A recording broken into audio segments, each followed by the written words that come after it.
All right. So recall that we were talking about martingale. So we spent some time talking about discrete time stochastic processes. And of course, there are many important and interesting examples. And one example that we're briefly encountering is something called a martingale. And we defined last time what we mean by a martingale. And we looked at an example of a martingale. So let me. So I want to go back to that. The other thing I want to now, of course, here as you will see, a lot of the things involve a good knowledge of conditional expectation.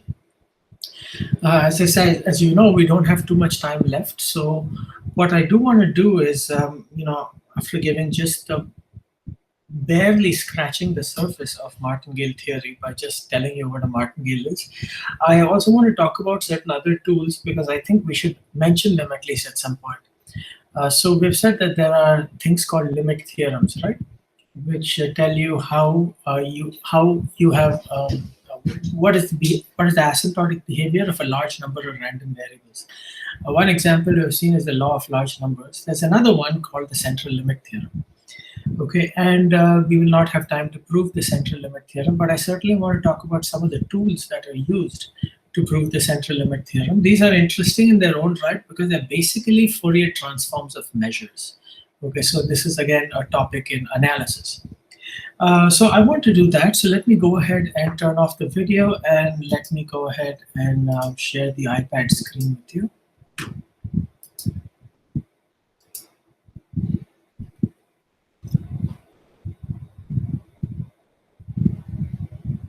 Okay, so by now I think the iPad screen must be showing.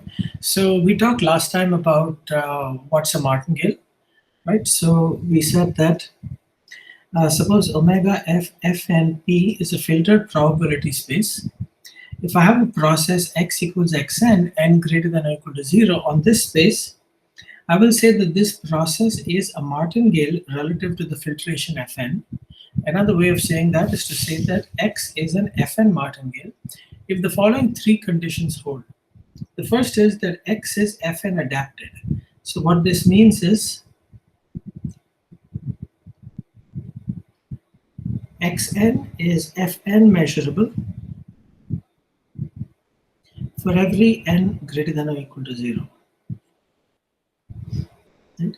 The second requirement is that expectation absolute value of xn is finite for all n in z plus. Another way of saying that xn is integrable for every n in z plus. And the third property, this is the key thing that makes it a martingale, is that E of xn given fn minus 1 is xn minus 1, P almost surely for all n in the natural numbers. So what you're saying here, if you think of n minus 1 as the present time, and you think of n as being one time step into the future, what is this? This is the best guess of x one time step into the future given all the information up to the present. Martingale means that the best guess of the value of x in the future given all information up to and including the present is simply the value of x at present. Okay. Then we also saw that you have related quantities called submartingale and supermartingale. And in submartingale and supermartingale, 1 and 2 are always in force, but 3 is modified. Okay, so in submartingale, this conditional expectation should be greater than or equal to xn minus 1. In supermartingale, this conditional expectation should be less than or equal to xn minus 1. And we noted a few properties. We also saw that even though here in property number 3, we took n minus 1 and n, namely, if n minus 1 is the present and n is the future, you're basically just taking one time step difference. Well, if you have a martingale, this type of thing will hold regardless of how many time steps difference you have. We saw that last time. So we did the following. So we said if x is a martingale, and if 0 less than or equal to m less than n, then E of xn given fn is xm almost surely. Okay, and of course, this is something you already know for m equals n minus 1. Then we looked at an example, and one example was a sum of independent zero-mean random variables. Okay, so suppose you have independent random variables with expectation absolute value of xk finite, and you look at Sn, which is the nth partial sum, then you can show that this thing is a martingale. There's another example which is coming up in the homework, basically more or less put together in the homework. So I'm going to send it out today itself. The homework, I'm going to make it due next week, Friday, which is 4th December. Okay, so I'll make the homework due for 4th December, so you have at least a week to do it. Okay. Another example I just want to briefly mention is let xn, n going from 1 to infinity, be a sequence of non-negative, independent, okay, so non-negative independent random variables with expectation of xn equals 1 for each n. Okay, so here I'm not assuming identically distributed. I'm just assuming that all the xn's are independent. I'm assuming that they are all non-negative. And I'm assuming that each of them has a mean 1. So of course, if the mean is 1, it follows that each xn is integrable. Now, by the way, at this point, you don't yet see what is going to be a martingale. So here's what we're going to do. So now we'll define a process.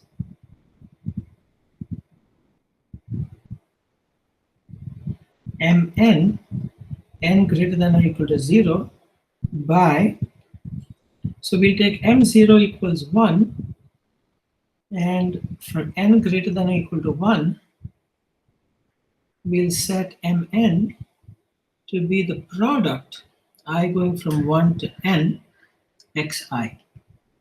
Okay. And of course, for martingale, we also need a filtration. So here's the filtration we'll use. So now what we'll do is we'll set f0 to be this trivial filtration, which is, trivial sigma algebra, which is just omega and the empty set. And for n greater than or equal to 1, we'll set fn to be sigma of x1, x2, ... up to xn. Okay, then the claim is that M is a martingale. Okay.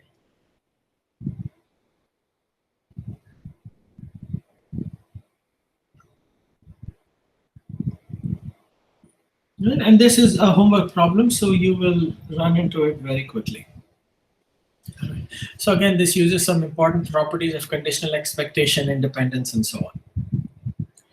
All right, so now here we have this blank page, which perhaps I can get rid of.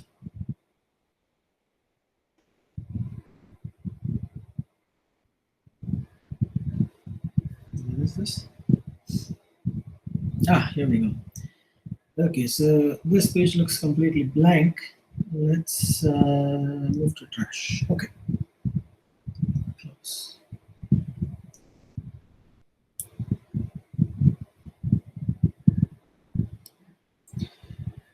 All right. Okay, so the next thing I want to talk about is something called characteristic functions. So let me just start by scribbling a little bit.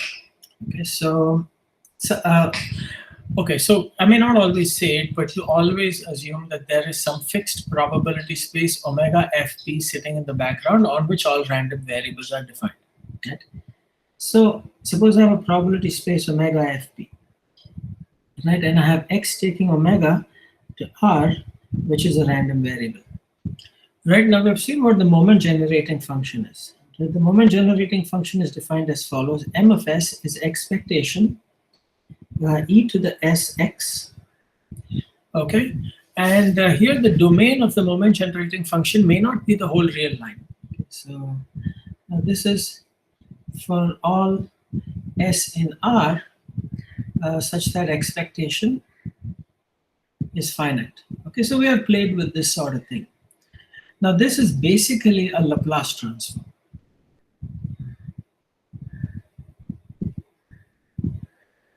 Right, and we have seen what are some of the nice things you can do if you have moment generating functions. One of the things we saw is if you have moment generating functions, then the moment generating function is finite in some open interval containing s equals 0, then you can get all the moments of the random variable by just differentiating this quantity.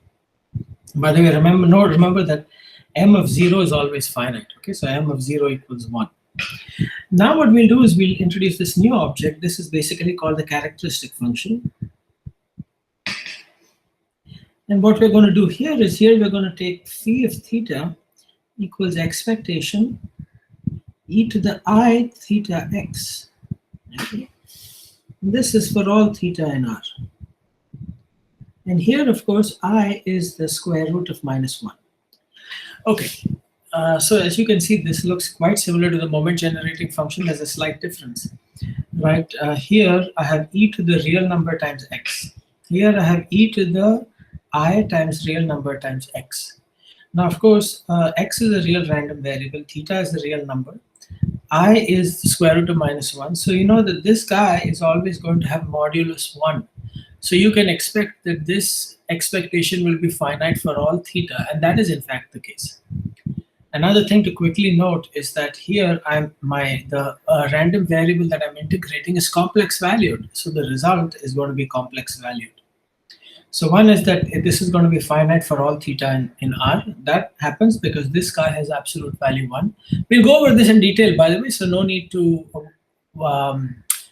get worried if you're not getting all the steps. We'll go through this in detail. This guy has absolute value 1, so phi theta is going to make sense for all theta on the real line. Also, phi theta is going to be complex valued. So phi takes R to C. Okay, so now what are you doing here? So here you're taking expectations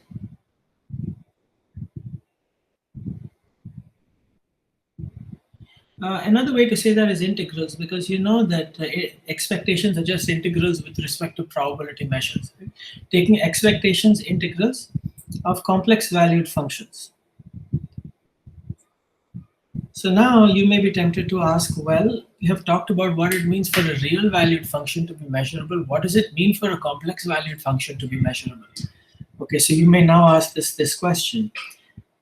Omega f mu. So this is a measure space. Okay, so in general, when I write omega f mu, I will mean a measure space. If I write omega f p, I will mean a probability space. Okay, so this is just a measure space. And suppose I have f taking omega to c. And now I ask the question, what does it mean for f to be measurable?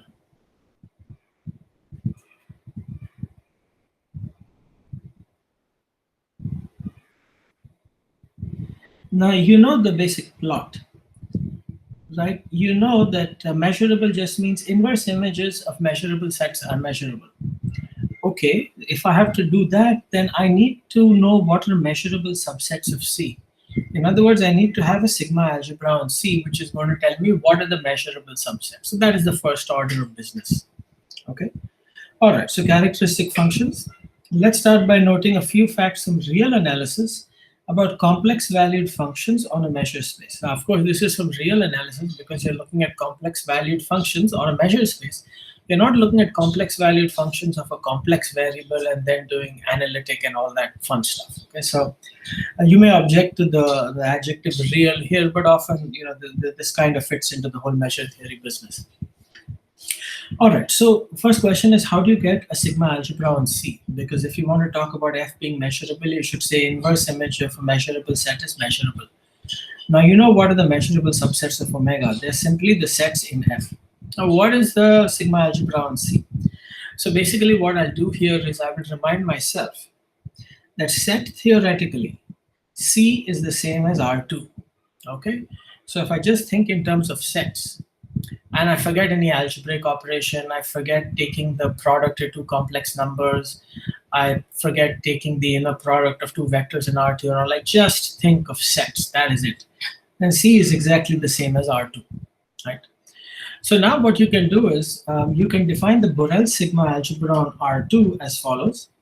So B of R2 is the smallest sigma algebra containing all sets of the form A cross B, where A and B are Borel sets in R.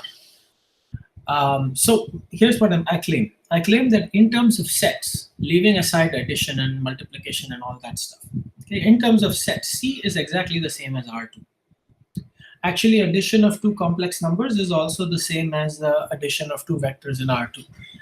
But of course, you have a complex multiplication, and it's not clear what that is in R2.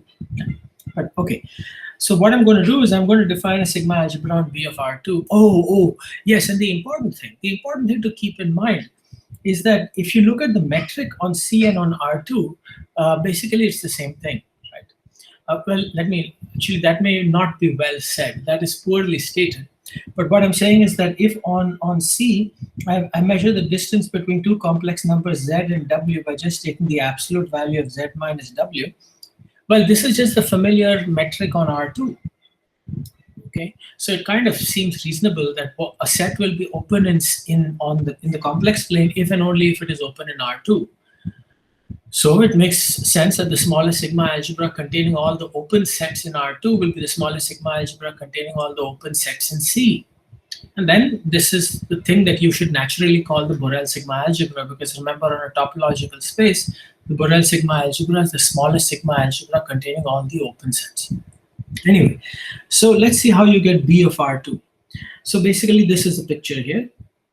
So what I do is I take a Borel set A on the x-axis, I take a Borel set B on the y-axis, I look at the product A cross B, which is this rectangle here. Now, of course, I have taken A and B to be, which look like line segments. That's why this product looks like a rectangle. But in general, A could be kind of some sort of scattered object. Okay, so there's nobody saying that A is, some sort of nice set. Anyway, I take a Borel set A, I take a Borel set B, I take the Cartesian product A cross B. Okay, so now what I do is I take every possible Borel set A, I take every possible Borel set B, and I look at every possible Cartesian product A cross B. Right? Now, each of these guys is going to be a subset of R2. So if I look at this family, okay, so this is a family of subsets of R2. Right? Now I look at the smallest sigma algebra generated by smallest sigma algebra containing this family. Whatever it is, I will call that to be B of R2. Now I'm cheating here, okay, because I'm defining B of R2 in this fashion. But I have also told you that B of R2 is the smallest sigma algebra which contains all the open sets. So I'm cheating. Technically, B of R2 is the smallest sigma algebra containing all the open sets. And this is some sigma algebra that I'm pulling out of the air. So I can't really say B of R2 is defined to be equal to this. But anyway, you can take B of R2 to be the smallest sigma algebra containing all the open sets with respect to the usual metric on R2. You can look at this sigma algebra and you can convince yourself that they are the same. Okay, I'm not going to prove that they are the same. They are the same. Okay, so B of R2 ends up being this thing. This is precisely the sigma algebra we'll use on C, because as we noted, in terms of sets, C and R2 are one and the same. And again, if you measure the distance between two complex numbers, Z and W, by taking the modulus of Z minus W, what you're doing there is you're basically just taking the usual length of the vector Z minus W, the way you would have learned in high school. Okay, so what is BFC? BFC is just the smallest sigma algebra which contains all sets of the form A cross B, where A is a Borel set and B is a Borel set. Now, of course, when I look at this set A cross B, set theoretically it is the same as this A cross B, but when I'm looking at this set A cross B, I can take two elements of the set and I can do complex multiplication. Whereas here, if I take two elements of the set, if I'm thinking of these as a subset of R2, then I don't have complex multiplication above. Okay, anyway, one can show that RHS above is indeed the smallest sigma algebra on C containing all the open sets. Not too much more I want to say about this. Then here is a fact which again we will just take as a given. Let omega f mu be a measure space, and let f be a function taking omega to C. Okay. Now, one thing to keep in mind is that let me just write this in pink. R or C, we will always use Borel sigma algebra. Okay, so when we're talking of real valued or complex valued functions on the real line or in the complex plane, we are always going to be taking the Borel sigma algebra unless stated otherwise.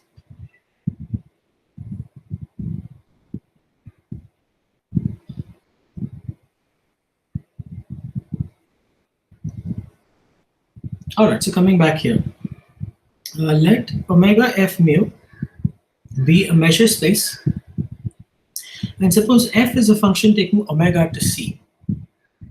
Okay, then I claim the following. By the way, here I could say a couple of different things. I could say f measurable. What is this? This is f b of c measurable. Okay, so the point is this. On the range, okay, now remember, when I say on the range, I mean on this. Huh? This is not the range, this is the domain. Omega is the domain, C is the range. On the range, always use Borel sigma algebra.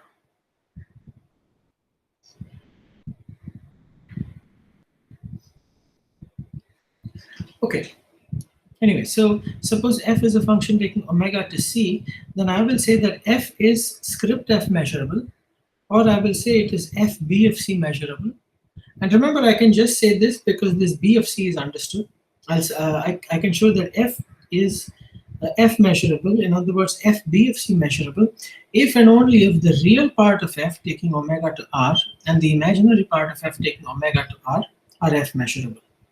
Okay, so in words, that's saying if I have a function f defined on a measure space and the function is complex valued, then this complex valued function f will be measurable if and only if its real part is measurable and its imaginary part is measurable. And of course, the real part and imaginary parts are real valued functions. Okay, so this means you don't even have to think too much about what do I mean by. Again, I'm doing a little cheating here. Okay, so actually, what does it mean for f to be measurable here? It means the inverse image of every measurable set is measurable. So now you probably will need to do at least a little epsilon amount of work to convince yourself that this thing and this thing are one and the same. But we are not going to do that epsilon amount of work. Okay. But anyway, this means that now you don't have to worry about what measurability is. A complex valued function is measurable if and only if its real part is measurable, its imaginary part is measurable. And of course, when you're looking at the real part, remember the real part is taking values on the real line. So here, when I'm looking at the real part, I will take the Borel sigma algebra on the real line. And here, imaginary part, I will take the Borel sigma algebra on the real line. Any questions so far? Questions?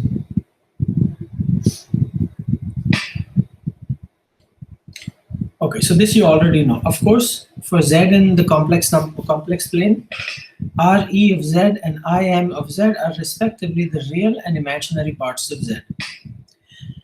Okay, now here are some facts about measurability of complex valued functions. These are all quite straightforward. So here are some notes. So let omega f mu be a measure space. Okay. And now suppose that f and g taking omega to c are f measurable. So we know what this means. This means that real part of f, imaginary part of f, real part of g, imaginary part of g are all measurable. Anyway, the claim is that if f and g taking omega to c are f measurable, then f plus g is measurable and fg is measurable. So I'm saying that the product of two complex valued measurable functions is measurable. The sum of two complex valued measurable functions is measurable. I will leave it to you to check that if f taking omega to c is measurable and alpha is any real number, then alpha times f is measurable. Okay, so one can show this using fact. Okay, so now I've kind of made a fuss here. I've written this fact in capital letters and in orange font. I'm referring to this here. Okay, so this is fact. It's not a very dignified name from math standards. You might call it a theorem or a lemma or something like that. You know, fact doesn't sound very prestigious, but okay, we'll stick to fact. Anyway, one can show this using fact above together with the corresponding properties for real valued functions. So basically what you do, when you take f plus g, you'll add the real parts, you'll add the imaginary parts, and then you'll say that the sum of real parts is measurable, sum of imaginary parts is measurable, and then you'll use fact to conclude that f plus g is in fact measurable. For fg, you'll have not the same argument, but again, you will basically think in terms of real and imaginary parts, and you will convince yourself that fg is measurable. I would suggest that you give a crack at this. I'm not asking you to do too much. You basically just have to write f plus g, fg, in terms of real and imaginary parts, and use this fact shamelessly. All right. Now here is another thing. The next claim I'm making is that if I have a sequence of measurable functions and its limit almost everywhere exists, then that limit is measurable. By the way, it's not clear what I would mean by lim sup and lim inf of complex numbers. Okay, so I'm not writing that down, right? Because lim sup involves infimum of supremum of something. You can't talk about bigger and smaller of the complex number. You can talk of bigger and smaller of the modulus, but the complex numbers themselves you cannot order. Anyway, so here's what I'm saying. So if fj, j going from 1 to infinity, is a sequence of measurable complex valued functions on omega f mu, and if f of omega defined to equal the limit j goes to infinity fj omega exists for all omega and omega, then f is measurable. So basically we're saying that if we have a sequence of measurable functions and the pointwise limit exists, then the limit is also measurable. Again, I would suggest you take a crack at this. It is not too hard. You just have to apply this fact that we had earlier to the real part of fj, which converges to real part of f, and the imaginary part of fj, which converges to imaginary part of f, and convince yourself that this claim is in fact true. Okay. Before I go any further,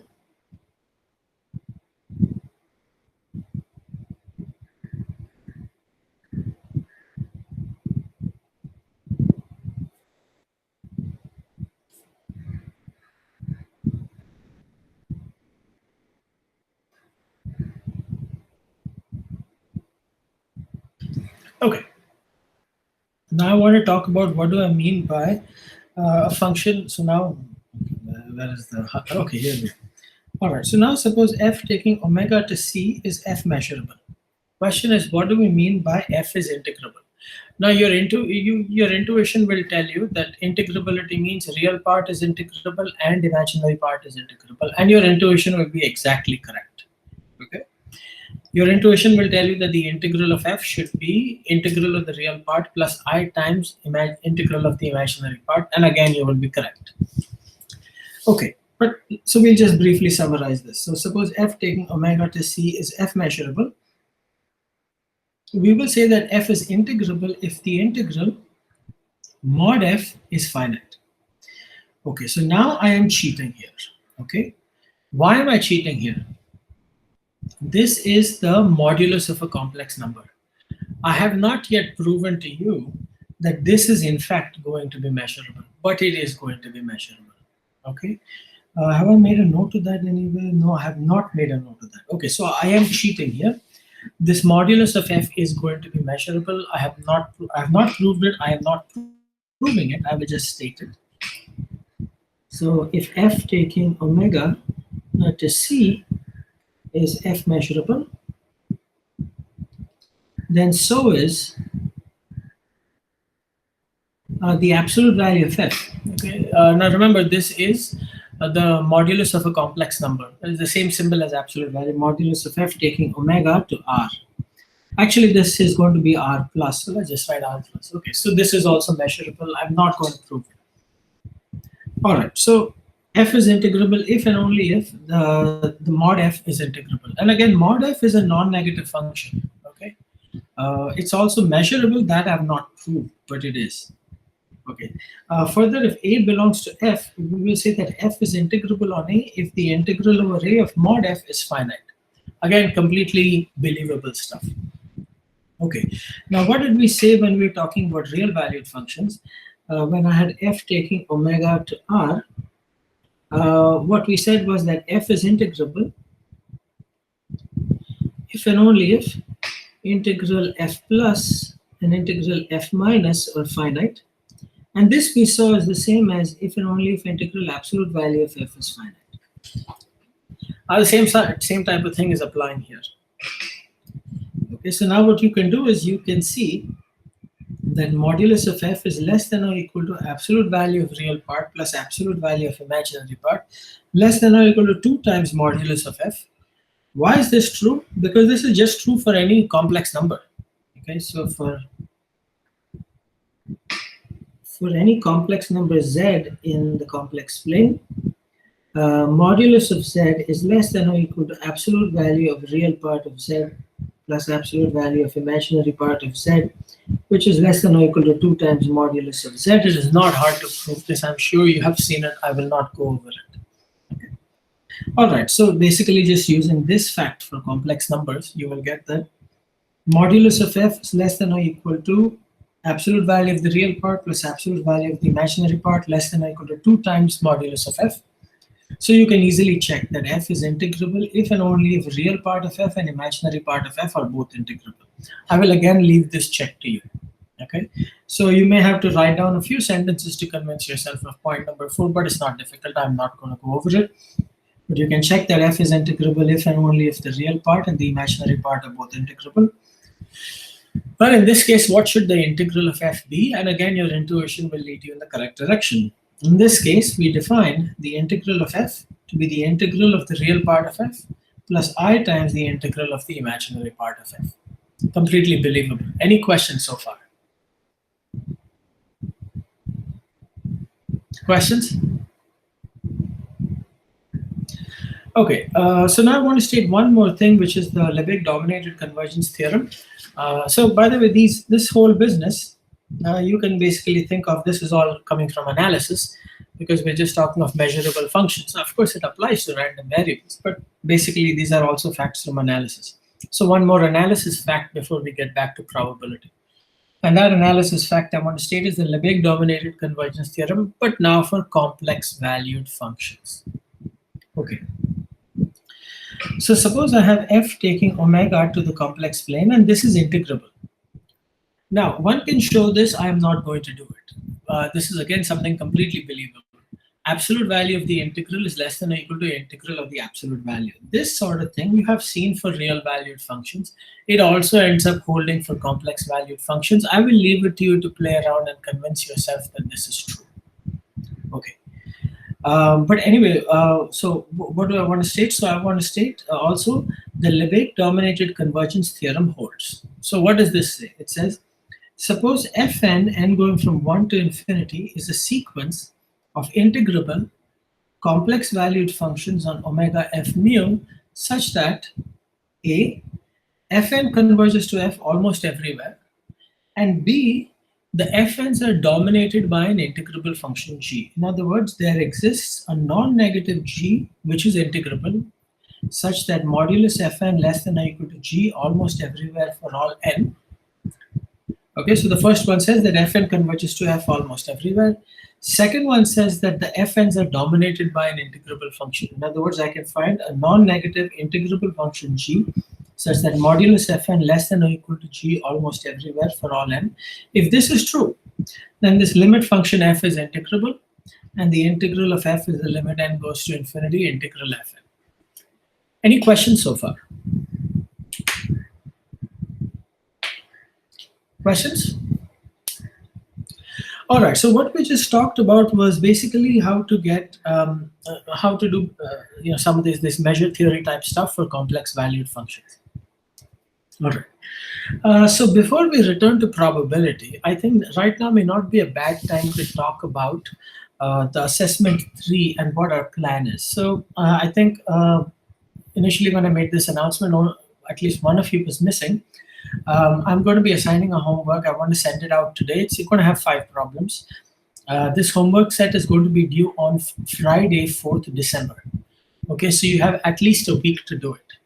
Okay, now the thing is I also owe you one more lecture.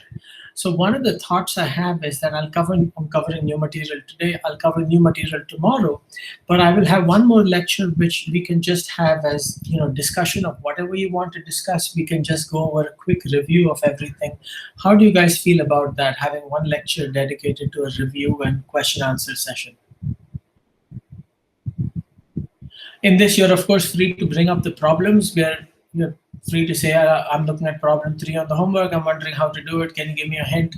I can say, oh, well, have you considered such and such? Why don't you try such and such? That sort of thing. How do you guys feel about that, having one lecture for just discussing the problems and all that?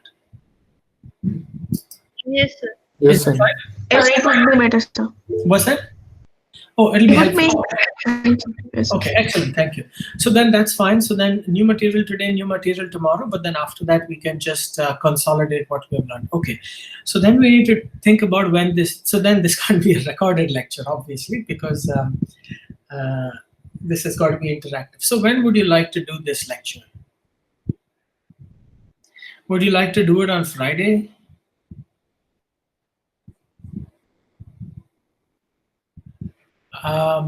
I can also suggest Monday, but my only hesitation is that it is a public holiday, and I think that if somebody goes and complains to the police, then that may be a non-bailable offense or something, making students come on a public holiday.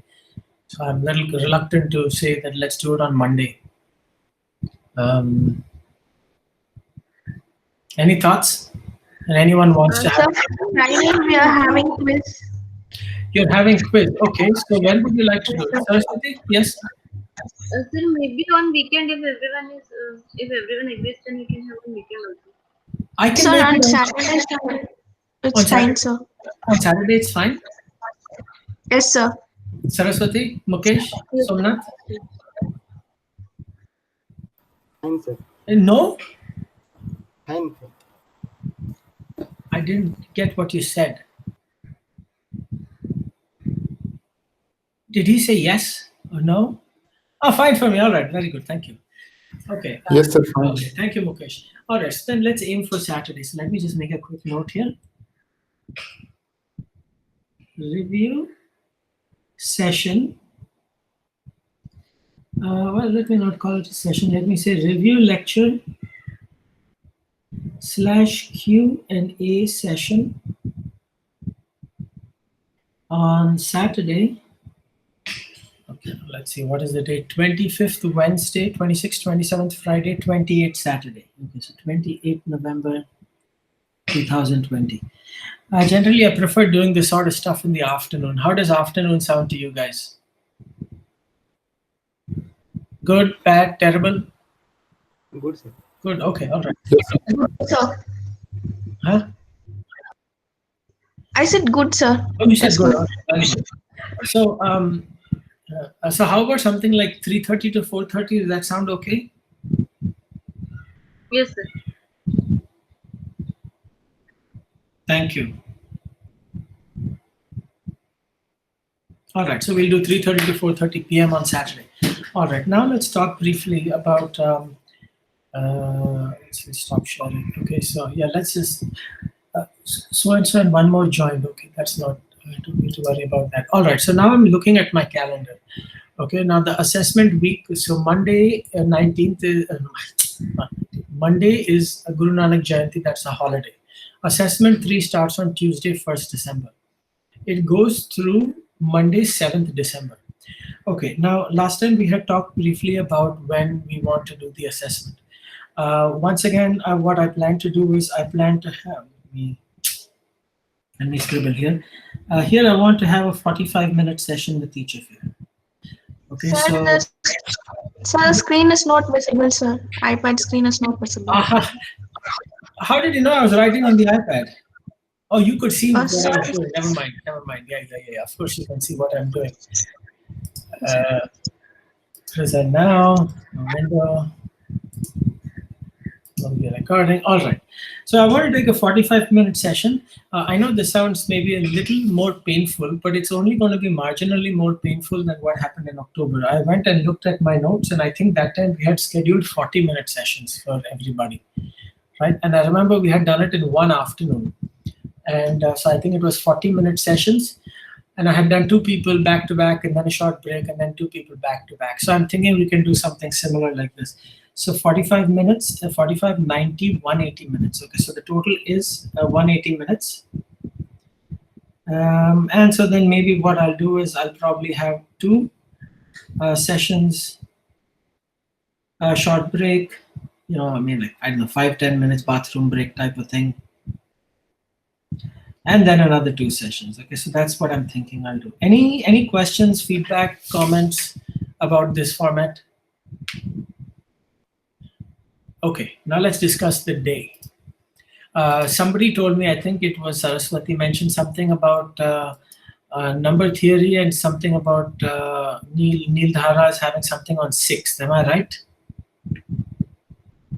But there is on 6th or 7th. I don't know exactly. But it's on 6th or 7th, not 5th or 6th. No, sir.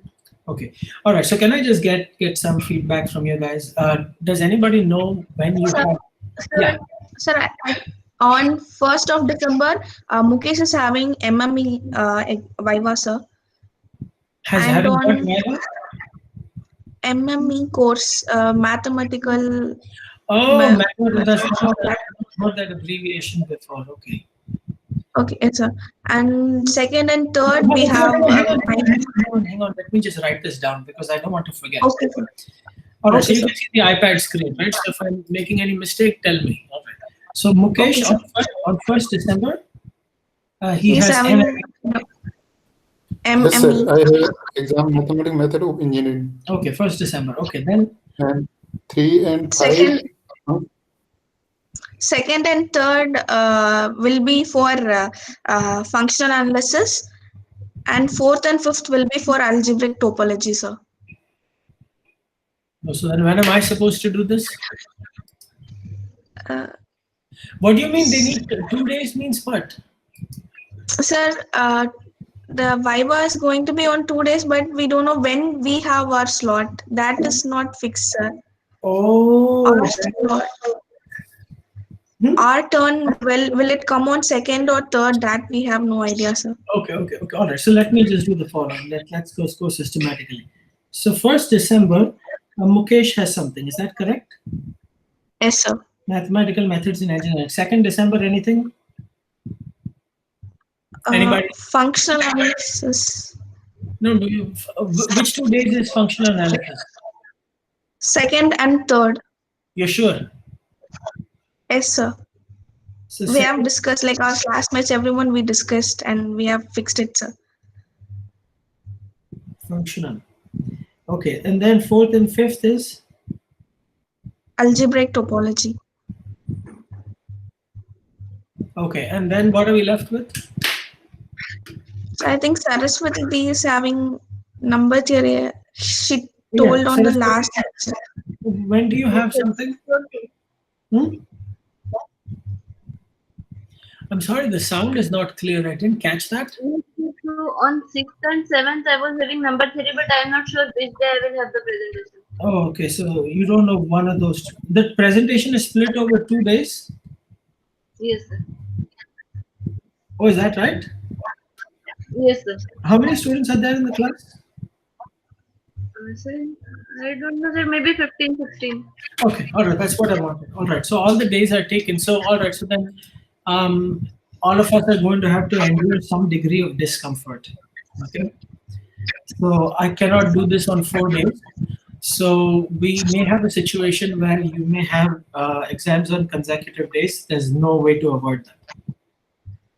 All right. Now, what I was thinking of doing was I was thinking of going with perhaps 4th and 5th, or maybe just 4th or 5th. How does that sound? So my initial plan was to just put it on 4th, but it seems like some of you may have algebraic topology that day. See, okay, so here is the thing. Here, nobody's going to be happy and there's no way to do it, right? Because Sir, I think on 6th, if everyone else does not have anything, then I can adjust the timing. one second. Which day is okay for you? So from 6th and 7th, I'm having presentation on one day, so on other day we can adjust it. Because everybody else is free, I think, on 6th.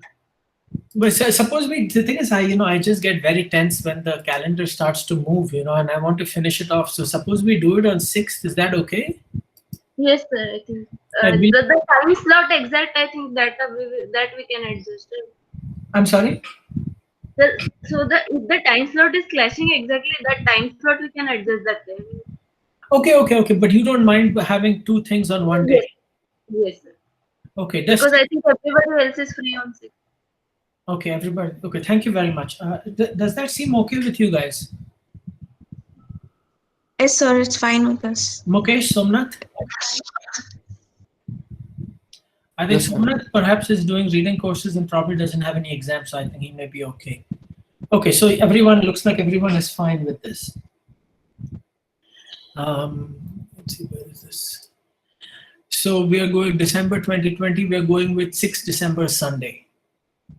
Okay.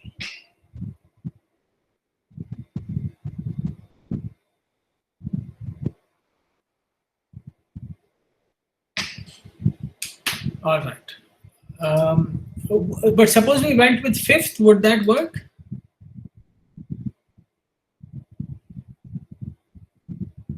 We might have algebraic topology on that day, sir.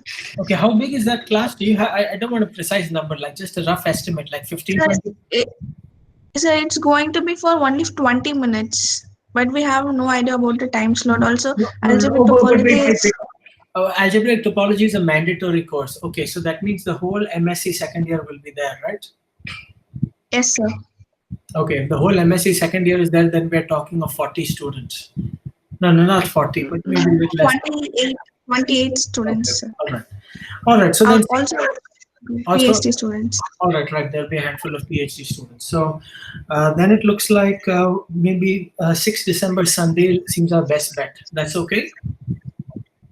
Yes, sir. All right. So then let's go for Viva on 6 December Sunday in the afternoon. Okay. All right. Thank you. So now let me turn the camera is off anyway. You can see the iPad screen, right? Yes, sir. Okay. Sir, also one more thing. Excuse me, sir. I want to talk about report submission, about our thesis report submission at the end. Yes. All right. So at the end of the class, I'll just stop recording and then we can briefly talk about it. Okay. Okay, sir. Okay, we can't do that here right now because right now this is the probability class. But after class, I'm happy to discuss that with you. Okay, sir. All right. Okay, so now let's come back to probability. What is that? Yeah, that's the blinker. All right. So now we're returning to probability. So we want to use all these tools and now talk about characteristic functions. Right? Okay, so throughout, all random variables are defined on a given probability space, omega fp. So we start with the definition of characteristic function. I've already told you what this is, so there'll be no surprises here. So let x be a real valued random variable on omega fp. The characteristic function phi equals phi sub x of x is the mapping phi taking the real line to the complex numbers defined by phi of theta is expectation e to the I theta x. Now, of course, you know that this is just expectation cosine theta x plus I times expectation sine theta x. Here, there are no measurability issues, right? Why are there no measurability issues? X is a random variable, so it's measurable. So cosine theta x is a random variable, sine theta x is a random variable. Okay, since cosine theta x, sine theta x are random variables, e to the I theta x is a random variable in the sense that it is measurable. So measurability of e to the I theta x, no problem there whatsoever. Taking expectation of e to the I theta x, we talked about this. If I'm integrating a complex function, I integrate the real and imaginary part separately, and I take real integral of real part plus I times integral of imaginary part. Here I'm using the letter phi for characteristic functions, nothing deep there. If you don't like the letter, use a different letter. Here I'm using theta rather than s. This is just because I'm following a certain book and he's using theta. Nothing clever here. If it bothers you and you'd like to use an s, no problem. Okay? So this is just some sort of dummy variable. Well, I don't know if I should say dummy variable, but that's not important. This is secondary. You can use any variable you like here. Okay. So phi of theta is expectation e to the I theta x. By Euler's formula, we know that e to the I theta x is cosine plus I sine. So phi theta is this guy. All right, so note that the random variable here is real valued, okay? But it's the characteristic function that ends up being complex valued. All right, now note that if x has law mu, then remember that expectation cosine theta x can be written as integral over r cosine theta x mu dx. And expectation sine theta x can be written as integral over r sine theta x mu dx. So this guy plus I times this guy can be written as this integral plus I times this integral. Okay, so if x has law mu, then phi theta can be written as integral over r e to the I theta x mu dx. Again, you'll ask, how do I do this integration? Answer is integrate the real imaginary part separately and do the expected thing. This is what you get. Any questions so far? Okay, so now let's start by listing some simple properties of characteristic functions. So let x be a random variable with characteristic function phi. Then we have the following. By the way, maybe I should just, should I mention that phi is in fact defined for all theta and r, or is that, let me make a note of that. So note that phi is defined for all theta in r. Okay, so there is no, unlike the moment generating function where for some values it was not defined, here that problem does not arise. Reason for that is this is measurable and bounded, so its integral will be finite. This is measurable and bounded, so its integral will be finite. Okay, so here are some facts. Let x be a random variable with characteristic function phi. Then you have phi of 0 is 1. Now we won't have time to go over all these, so what I'll do is let's look at phi of 0 is 1, let's prove it. Okay, so phi of 0 is expectation e to the I times 0 times x. So this is expectation of 1, so that is going to be 1. So we've proved the first one. Second one says absolute value of phi theta is less than or equal to 1 for all theta and r. Well, this follows from a property that we made a note of right here. Absolute value of the integral is less than or equal to integral of the absolute value. So of course, what this is saying is that the absolute value of the expectation is going to be less than or equal to expectation of the absolute value.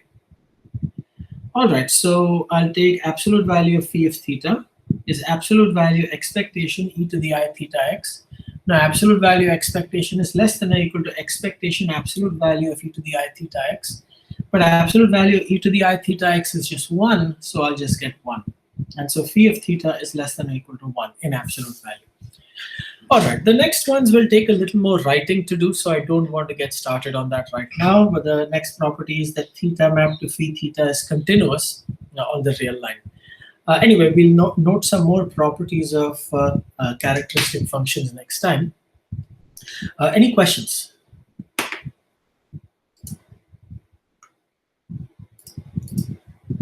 All right, so I'm going to go ahead. Mukesh Verma, this is going to be